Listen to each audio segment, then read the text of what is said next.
નમસ્કાર મિત્રો, business regulatory framework વિષયની અંદર આપ સૌનું સ્વાગત છે. યુનિટ 2 ની આપણે ચર્ચા કરી રહ્યા છીએ મિત્રો, કંપની ધારો 2013 જેનું વેટેજ 25% છે. મિત્રો, કંપની ધારાની અંતિમ ક્ષણો પર આપણે આવી ગયા છે. વિવિધ સ્વરૂપની કંપનીઓની ચર્ચા કરી રહ્યા છે આપણે. કંપની ધારા 2013 ની અંદર નવી નસલોની કંપની એટલે કે નવી જાતની કંપનીઓનો પણ ઉલ્લેખ કરવામાં આવ્યો છે. એની ખાસિયત છે કંપની ધારા 2013 ની. એની અંદર નવા કોન્સેપ્ટ ઉમેરવામાં આવ્યા છે, જેમ કે આપણે અગાઉ ચર્ચા કરી ગયા કે એક વ્યક્તિ પણ આજના જમાનામાં કંપનીની રચના કરી શકે છે. એટલે એક વ્યક્તિ કંપની એક નવો કોન્સેપ્ટ છે. એવી રીતના જ નિષ્ક્રિય કંપની પણ એક નવો કોન્સેપ્ટ છે. અને સાથે સાથે આજે જે કોન્સેપ્ટની આપણે ચર્ચા કરવાના છે તે કોન્સેપ્ટ પણ નવો છે, જેને કહેવાય નાની કંપની, સ્મોલ કંપની. આપણે ક્યારે માની શકીએ કે કંપની નાની છે?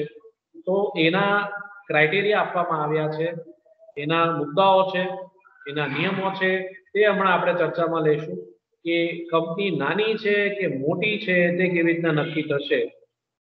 તો એ સ્વરૂપની આજે આપણે ચર્ચા કરવાના છીએ. તો જોઈએ આપણે નાની કંપની વિશે ચર્ચા પર ઉતરીએ. નાની કંપનીની વ્યાખ્યા સમજવાનો પ્રયત્ન કરીએ કે કંપની ધારા 2013 માં નાની કંપનીની વ્યાખ્યા આપવામાં આવી છે. કલમ 2 પેટા કલમ 85 ના આધારે નાની કંપની એટલે શું તે જોઈએ. નાની કંપની અંગ્રેજીમાં કહેવાય સ્મોલ કંપની, એટલે જાહેર કંપની સિવાયની કંપની. તે જાહેર કંપનીનું સ્વરૂપ નથી. નાની કંપની એ જાહેર કંપનીનું સ્વરૂપ નથી. એ સિવાયની કંપનીઓ નાની કંપનીઓના ક્રાઇટેરિયામાં આવે, કેટેગરીમાં આવે, એના સીમામાં આવે, એની હદમાં આવે. એટલે જાહેર કંપની સિવાયની કંપનીઓ નાની કંપનીઓ હોઈ શકે છે. એમાં પણ અપવાદ આપ્યા છે. વ્યાખ્યા પછી આપણે એનો અપવાદ પણ જોઈ લેશું કે કઈ કંપનીઓ નાની કંપનીઓ, કઈ કંપનીઓને નાની કંપનીઓની જોગવાઈ લાગુ પડતી નથી, એ પણ આપણે ચર્ચામાં લઈશું. પહેલા આપણે આના નાની કંપની છે એ નક્કી કરવા માટેના બે આધાર સ્તંભ છે, તો એ બે આધાર સ્તંભ પર આપણે આગળ વધીએ કે જેની ભરપાઈ થયેલ શેર મૂડી ₹50 લાખ અથવા તેથી વધુ રકમ નિયત થાય તો તે વધુ રકમની હોય, પરંતુ વધુમાં વધુ ભરપાઈ થયેલ શેર મૂડી ₹5 કરોડથી વધવી જોઈએ નહીં. આની કાળજી રાખવાની છે. એટલે વધી જાય તો કંઈ ખોટું નથી, એટલે પણ નાની કંપનીમાંથી એનો સ્વરૂપ બદલાઈ જશે, મોટી કંપની થઈ જશે જો આ મર્યાદા વધી જાય તો, આ સ્લેબ વધી જાય તો.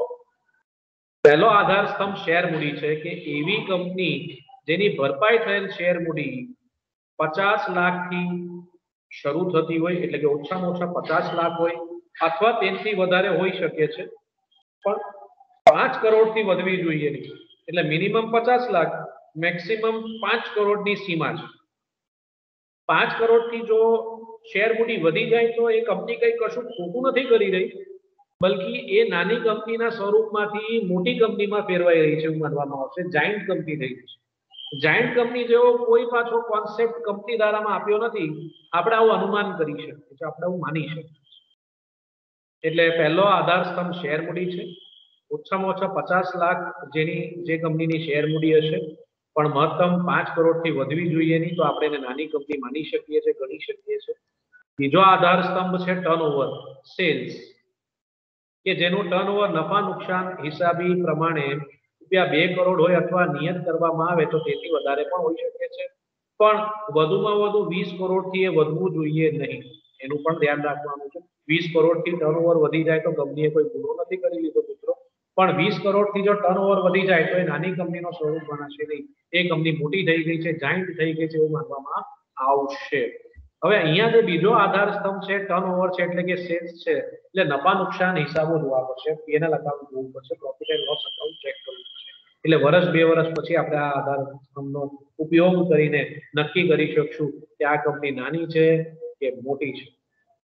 ટર્નઓવરના આધારે આપણે મિનિમમ 2 કરોડનો ક્રાઇટેરિયા ધ્યાનમાં રાખવાનો છે, મર્યાદા ધ્યાનમાં રાખવાની છે કે જે કંપનીનું ટર્નઓવર 2 કરોડ હોય અથવા તેથી વધુ હોય, પણ વધુમાં વધુ 20 કરોડ હોવું જોઈએ નહીં. એટલે 2 કરોડથી 20 કરોડની સીમાની અંદર જે કંપનીઓ રમતી હોય, જે સેલ્સ કરતી હોય, જેનું ટર્નઓવર હોય, તેને આપણે નાની કંપનીનું સ્વરૂપ ગણી શકીએ છીએ. 20 કરોડથી જો ટર્નઓવર વધી જાય તો એ નાની કંપની માનવામાં આવશે નહીં, ગણવામાં આવશે નહીં, બલ્કિ એ જાયન્ટ કંપની, મોટી કંપની છે એવું આપણે અનુમાન કરી શકીએ. હવે હમણાં જે આપણે બે જોગવાઈઓ જોઈ મિત્રો, શેર મૂડીની, અને સાથે સાથે જે બીજી જોગવાઈ આપણે જોઈ તે ટર્નઓવર, આ બંને જોગવાઈઓ નીચેની 3 કંપનીઓને લાગુ પડતી નથી. આ નીચેની 3 કંપનીઓ કઈ તે જોઈ લઈએ આપણે.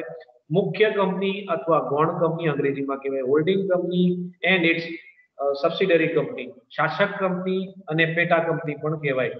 તો એને આ જોગવાઈઓ લાગુ પડતી નથી. ખાસ કાયદા હેઠળ સ્થપાયેલ કંપની અથવા કોર્પોરેટ સંસ્થાને પણ આ કાયદો લાગુ પડતો નથી.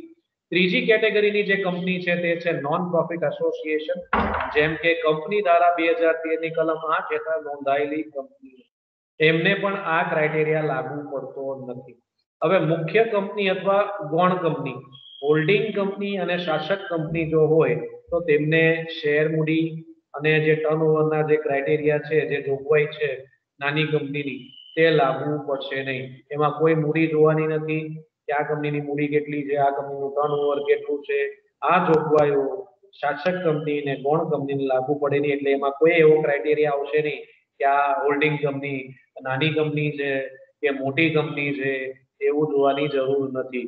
એવી જ રીતના ખાસ કાયદા હેઠળ સ્થપાયેલ કંપનીઓને પણ આ જોગવાઈઓ લાગુ પડતી નથી. ખાસ કાયદા હેઠળ સ્થપાયેલ કંપની એટલે કેવી કંપની? એટલે કે આરબીઆઈ. આરબીઆઈ નો પોતાનો ખાસ કાયદો છે, જેને આરબીઆઈ એક્ટ કહેવાય છે. એના આધારે જે કાર્ય કરતું હોય છે એને એ જ નિયમો લાગુ પડતા હોય છે. એસબીઆઈ નો પોતાનો એસબીઆઈ એક્ટ છે, એનો ખાસ કાયદો છે. તો આવા ખાસ કાયદા હેઠળ જે કંપનીઓ સ્થપાયેલી છે તેમને પણ નાની કંપનીની જે જોગવાઈઓ છે તે ધ્યાનમાં લેવાની નથી, જોવાની નથી. ત્યાં કોઈ આપણે વર્ગીકરણ કરવાનું નથી કે ભાઈ આરબીઆઈ નાની કંપની છે કે આરબીઆઈ મોટી કંપની છે, એસબીઆઈ નાની કંપની છે કે મોટી કંપની છે, એલઆઈસી નાની કંપની છે કે મોટી કંપની છે, આવું વર્ગીકરણ કરવાની જરૂર અહીંયા પડતી નથી. જેના પોતાના ખાસ કાયદા હોય એ ખાસ કાયદા હેઠળ જેટલી પણ કંપનીઓ સ્થપાયેલી છે તેને આ નિયમો લાગુ પડતા નથી, આ જોગવાઈ લાગુ પડતી નથી. અને અંતે નોન પ્રોફિટ એસોસિએશન એટલે કે એનજીઓ જેવી, જેનો હેતુ ફક્ત અને ફક્ત સેવા કરવાનો હોય એવી સંસ્થાઓ નો પણ આ કાયદાઓ લાગુ પડતા નથી. એનજીઓ એટલે કે જેનો હેતુ ધંધો કરવાનો ન હોય, નફો કમાવાનો ન હોય એવી કંપનીઓ, જેમ કે સાંઈ બાબા ચેરિટેબલ ટ્રસ્ટ, એટલે કોઈ ધાર્મિક સંસ્થાઓ હોય, કોઈ શૈક્ષણિક સંસ્થાઓ હોય. મિત્રો, તેમનો જે હેતુ હોય છે સેવા આપવાનો હેતુ હોય છે, ક્યારે નફો કરવાનો કે ધંધો કરવાનો હેતુ હોતો નથી. એટલે આવી સંસ્થાઓ જેમનો ધંધો કરવાનો ઈરાદો ન હોય, નફો કરવાનો ઈરાદો ન હોય, ફક્ત સમાજને સેવા આપવાની જેમની દાનત હોય, જેમનો ઈરાદો હોય, જેમનો ઉદ્દેશ હોય, જેમની મંશા હોય, તેવા નોન પ્રોફિટ એસોસિએશનને પણ આવી જોગવાઈઓ લાગુ પડતી નથી. ત્યાં પણ એવી કોઈ કેટેગરી મૂકવાની નથી કે ભાઈ આ સાંઈ બાબા ચેરિટેબલ ટ્રસ્ટ નાની કંપની છે કે મોટી કંપની છે, એવું એમાં કશું જોવાનું